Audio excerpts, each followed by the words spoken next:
best happy hour. Let's say you get a happy hour, you get a day off. Where's recovery day? Yeah, recovery day. Where do you happy hour? I only take Sundays off, so I don't get a lot of happy hours. But I love getting a gin and tonic at Carita's patio. We were just talking about going there for lunch. If we had, we can do a late lunch this afternoon. Yeah. Hit them for happy hour. These guys are great. Yeah, I was telling him about on the drive down here. I was like, yo, I haven't been. I was up here not long ago, but I don't come up to Boulder as much as I used to. I lived here for a couple years, but I told him about the spot Carita, and I've been hearing good things about it. They do a great job. Brian Dayton's, they're doing great. That's awesome. Favorite sandwich at Snarf's? I don't eat at Snarf's that often. That's all right. Okay. I lived only here for a couple months, but I lived on that one that was, I guess, off Baseline. Yeah. That place was fire. Yeah. You know what? For me, I just go to Cured's like 1 block away, so I get sandwiches. I just had a sandwich from Cured. That place right there. Like an hour ago. Next to the coffee shop right there? I can see it from here. Yeah. It's probably a pitch and wedge for those that are at home. Right down the street from Frasca. Go check out a recommended Sammy by Mr. Bobby Stuckey. All right, so let's see. We've done cheap spots. We know you like wine. Let's dive into some beers. Obviously, Denver and Colorado are both known for. Yeah, we're in the Napa Valley of we are weed brewing. and beer. Yes, we are. I drink a San Francisco beer usually every night for the last 30 years after work. Is it Anchor Steam? Yes. Nailed it. Nice. That's the only one I could think of. Yeah. So. Some nights it's a 2 Anchor Steam night, but yes, I definitely love Anchor Steam, but I also love a lot of our local beers too. I was at the Stanley Marketplace yesterday waiting to have brunch at Annette, which was awesome. Shout out Caroline Glover. Yep, she's great. Her whole team was awesome. But we ate, we went and had, while we were waiting for our table, had a beer. They had like the artisan Mexican brewery there. Oh yeah. I can't remember the name of it, but I know exactly it was what great, you're talking man. about. Had a couple of, they had like a Mexican style Kolsch. It was delicious. Nice. All right, because is this the one by Denver Beer Company that this was like a spinoff of them? No, this one's at Stanley Marketplace. It's in the marketplace. Okay, I wasn't sure if it was the same because I know they were doing the Mexican like craft beer as well. I just wasn't sure if that was the same one. Do you have a cinnamon roll at Annette's? I didn't. Is that what I should have done? I'll go back next Sunday. I don't know. Her biscuits are pretty damn good too. Yeah, it's great. Yeah. I saw that picture of biscuits with that butter slab the other day, and I was like, So what is it about Anchor Steam? Why is that the go-to? I think what happened was I was a busboy as a little punk rock delinquent, and I got to have one when I was in high school at the end of my busboy shift, and I said, I really like this. I'm going to keep continuing that. And that trend has happened, that was 30-some years ago. So you've worked in every aspect of the restaurant industry and stayed true to your roots. You know, you hate it, like you love Anchor Steam. Let me. What's the one you hated? Like you're like, okay, I need to get out of this position at a restaurant. What's the worst job you've ever had? That's a question. Oh, I've never had like a worst job in the restaurant business. They're all intertwined. There's days that are tough, but I've never had a day. I've never worked at a restaurant like, oh my God, this is miserable. I hate it. I want to go do a different position because I love all positions. I mean, so have you ever had a job you hated? You said you had early on you were a busboy and you fell in love with the gig. Were you ever like doing construction? You're like, fuck, this is not for me. Well, no, I actually was painting. I grew up in Phoenix, Arizona, and like me doing yard work is like a horrible idea.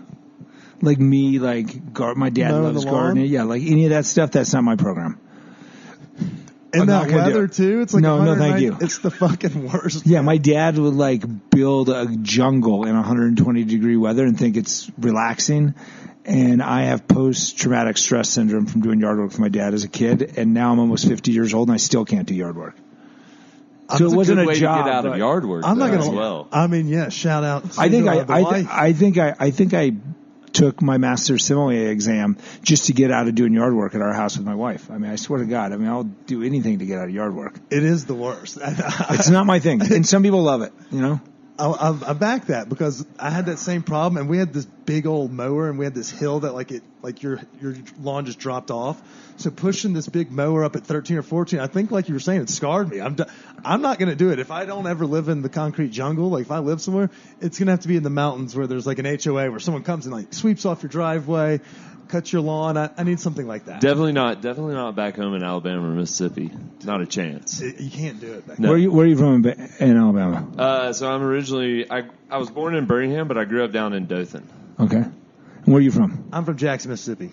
Dude, we got 2 Southern boys here. I love this. Yeah, that's why we're succeeding so well. Yeah, it's because that's why we work really hard, and because we're from Mississippi and Alabama, people So we're feel bad polite. for us. Yeah, and we're polite. Yeah, we hold doors for people.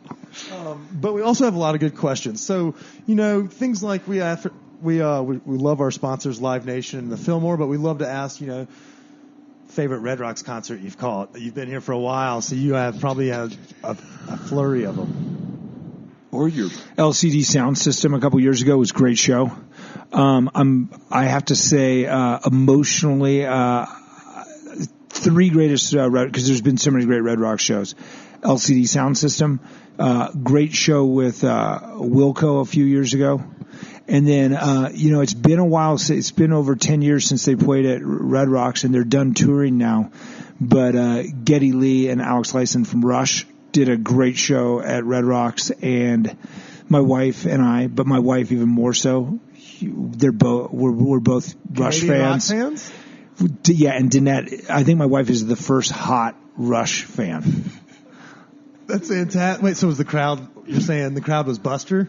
Is that what you're saying? It's just like there's not a lot of shout out at the Canadian. There's not a lot of hot women that are really enjoying Rush. Yeah, it's not really a girl band. Right. Danette loves Rush.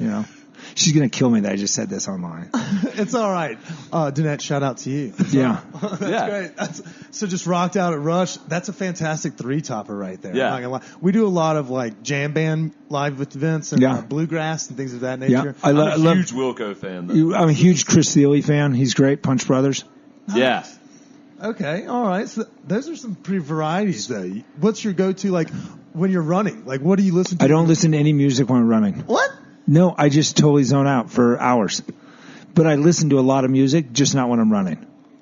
And it's funny, my wife always listens to music when she's running or something, but I don't. But, yeah. See, I did the Colfax Marathon, not the whole thing, just a part of it, 1 year, and I was just like pumping music like the Last of the Mohicans song, when the guys running on the mountain. I was like, I got this. And it just was on like loop, and so I was like, I'm fired up the whole time. Everyone has a different. I get my energy internally from it and kind of zone out. Yeah, that's awesome. How many marathons have you run? Over 20. How many you got on the docket for the year? I'm only allowed to do 1 a year. My wife only lets me. Yeah. My dad used to do those kinds of things. I can't believe y'all can just run for long periods of time. Oh, I love it. Do you do triathlons as well? Not as I like it, but just right now I don't have enough time to do all 3 well. So I ride a lot and I run a lot, but I usually just run 1 marathon a year. Okay, that's fair. Because I see you like grinding out. Like it was snowing a couple weeks ago, and you posted online like you're like running groups out here, and y'all are like covering your faces with your arms. And I was it was intense. I was like, what is going on? Yeah, I had some icicles on my face that day. Yeah, that looked horrible. It almost looked like if you were to put a backpack on you and just white out the background, it could be somebody on Everest or some shit. Yeah, it was just North Boulder. Yeah. It seems like we've gotten a good snow, I guess, pack this year. Yeah. Do you ski or board? I ski. Do you? Yeah. Did you go with the Icon or the Epic? This year I should have done. I didn't do Icon, but I'll do Icon next year for sure, probably. Do you get to go? I mean, obviously, I don't know if there's peaks. I go to Aspen every January for a week because we used to live up there. It's a great trip for my wife and I. And then like 2 Sundays ago, we went. A friend of mine, Craig Lewis, and I skied Eldora. It was great. I mean, when we have good snow there, it's wonderful. It's right here in our backyard. You don't have to get on 70 because that was going to be my next question: is do you hate the traffic? And I wouldn't go on. I wouldn't do it. I only take Sundays off. I'm not going to go battle on a Sunday through all that. Dude, it was funny when you mentioned Aspen. You got me thinking. Kip and I, we headed up there to the EMP Winter House and talked to some of those guys, and they shared some crazy stories about like going above and beyond for guests, like doing something a wild. pitching wedge to savor a bottle of champagne for Phil Mickelson. Do you guys have a wild story like that at Frasca? Or pitching wedge to savor a bottle of champagne for Phil Mickelson. Well done. I know. Isn't that the Made nice team. Well done. Those guys are great. Shout out to what's old girl? shit. Wicked Good Media? What was her name? Or whomever it was. Folks that helped hook that up. Yeah. I always want to give a nice holler when we do something nice. Yeah, those guys do a great job. So, I mean, I think we try to do something, we try to exceed expectations every night in our organization.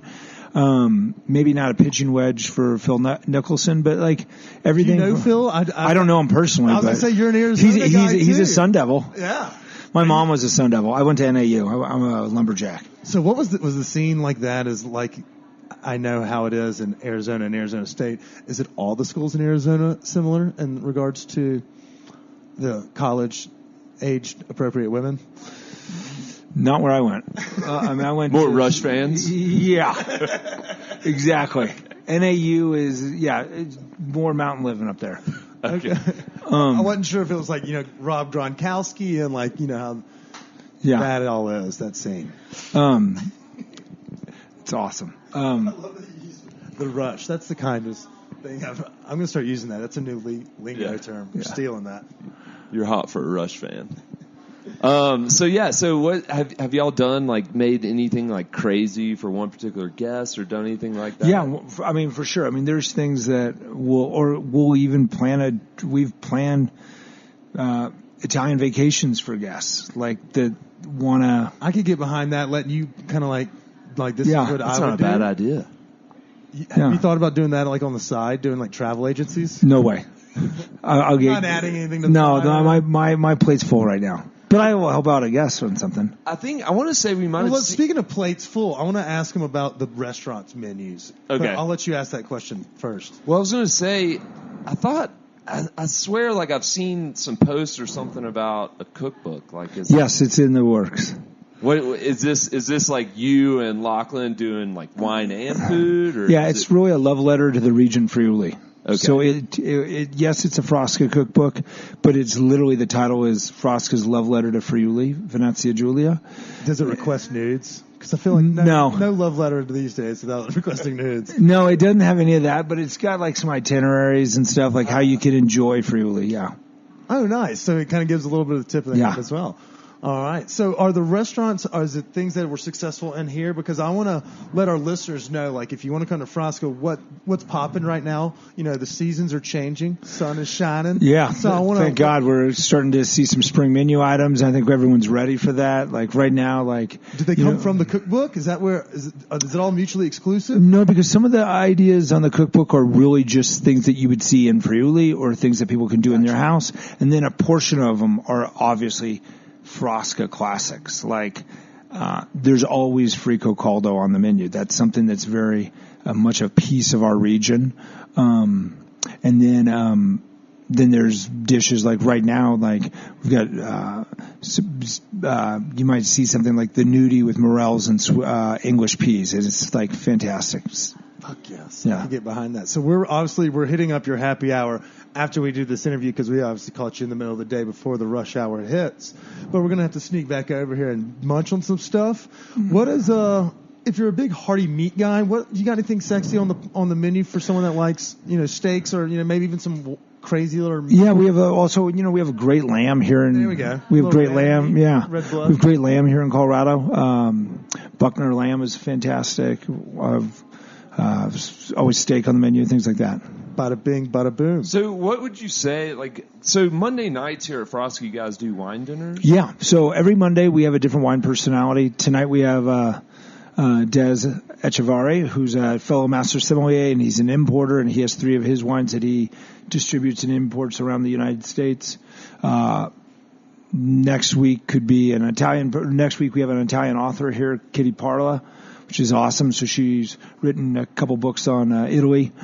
She's going to be doing her cookbook release here next Monday. So also all different things every Monday. All right. So I want to use this badass platform that reaches nearly 25,000 people every single day. That's a lie. Those numbers are inflated. Let's call it classic LeBron. But we want to extend this time. Brian McClintock, why don't you come out for a week, goof off, come on the podcast, do a wine night up here for Bobby. At, we'd love that. Yeah. So Brian's great. We know he's a regular listener, and we know his stance on on dinosaurs as well. So we're going to dive into that in a little while, but I just wanted to take a chirp at them. Great. So other than like your Monday night and your special night wine dinners, what do people when they come in here for dinner during the week? What are they expecting? Do you have like a chain